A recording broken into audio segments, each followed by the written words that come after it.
Hi everyone, and welcome back to the Independent Dollar.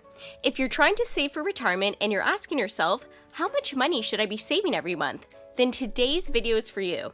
We're going to show you what someone in their 30s, who makes what the average 30-year-old makes in Canada, should be saving and investing each and every month in order to retire. But before we jump in, we wanted to remind everyone of our new subscriber series that we just launched last week. If you have any questions about a financial situation, a topic, or a product, let us know in the comments below to be featured in one of our upcoming videos.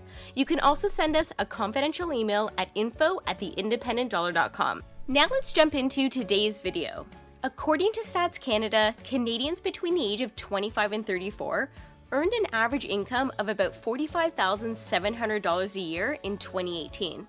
Men earned slightly more at around $51,400, whereas women earned less at $39,900 per year. Now, across the country, individuals living alone spend an average of about $37,500 of their income to cover their daily expenses, like rent, food, and internet, for example. So as some of you are already experiencing, the spread between your income and your expenses can be really small when you're just starting your career. In our example, Eric is 30, and after a modest raise this year, he now makes about $53,500. He would love to own his own place, but the housing prices in his area where he's been renting are too high and he hasn't been able to save enough for a down payment. He decides instead he would be better off to just continue renting and invest the $15,000 that he saved up already. And then he'll put any extra money that he can into his RSP and tax-free savings account each and every month. At Eric's level of income and the amount of expenses that he has, he doesn't have a lot left over each month to save, but he can comfortably set aside about 5% of what he makes each year, which works out to be about $223 a month. While that may or may not sound like a lot, Eric is committed to increasing his savings each and every year as his income slowly rises. In order for Eric to reach his goal to retire, he needs to accomplish a few key things to get there. First of all, he needs to establish and work towards a defined goal. In this case, Eric is going to retire when he turns 65. When that happens, he wants to be able to spend the same amount he spends now in retirement. Secondly, Eric needs to invest his savings. Where he's currently working, there is no company pension plan. So in order to reach his retirement goal, he not only needs to start saving money right away, he needs to make sure that he's investing what he saves so it can continue to grow and he can live off his savings when he retires. And finally, it is crucial that he lives within his means. Eric knows exactly how much money he needs to live off each year because he's tracked his spending and prepared a budget. This will help him stay debt-free and determine how much he can comfortably save each and every month. Eric's income and spending is an example of the average Canadian in his age group right now.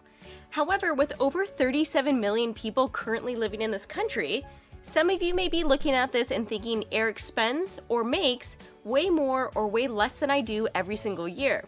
So stick around until the end because I'm going to show you a quick reference guide that you can use to personalize this example. Now, in Eric's plan of saving 5% of his pre-tax income each year, here's how Eric is doing once he hits 65. If you remember back when Eric was closer to 30, he was spending nearly $37,500 a year to cover all of his expenses. It was important to him to be able to maintain that same spending lifestyle in retirement so he wouldn't have to give anything up once he stopped working. Well, fast forward and Eric is now 65, but we need to factor in the rise in prices from inflation, which is going to cause everything to cost more than what Eric was paying for it when he was 30.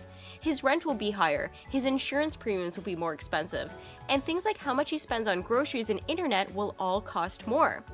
Eric will actually spend closer to about $78,000 a year at age 65 in order to buy the same things he bought when he was 30. Luckily though, Eric built a budget, knew how much he could save every month, and invested accordingly to ensure he would have enough money saved up to afford a similar lifestyle in retirement. He invested in a combination of stocks and bonds, earning an average rate of return of close to 5.5% a year. At age 65, his investments grew to almost $445,000. On top of that, he will also be collecting both Canada Pension Plan and Old Age Security to help cover his monthly bills. Assuming Eric lives into his early 80s, he shouldn't have to worry about running out of money. So how can you personalize this example to determine how much money you need to save every month in order to retire? Step 1. Determine how much income you need every year. Add up your rent or mortgage payments, food, utilities, monthly subscriptions, anything you currently spend money on now that you plan on continuing to pay for in retirement. Don't forget to include things like travel or eating out, or whatever your hobbies currently are or might be when you decide to stop working. We have a really great worksheet you can print off on our website, theindependentdollar.com, to get you started. In our example, Eric was spending $37,500 and wanted to continue to avoid the same things he did in retirement. Step 2. Determine what the dollar amount will look like when you retire. In our example, we assume that prices will rise by about 2% every single year, now and continuing into retirement. That 2% increase represents inflation and the rise in cost of things you'll have to buy now and in the future. That meant for Eric, that $37,500 he was spending now would cost him nearly $80,000 a year once we took into account inflation. Step 3. Determine how much your CPP and OAS will be every single month, as well as any workplace pensions if you have one. The difference between Step 3 and Step 2 will be your income goal.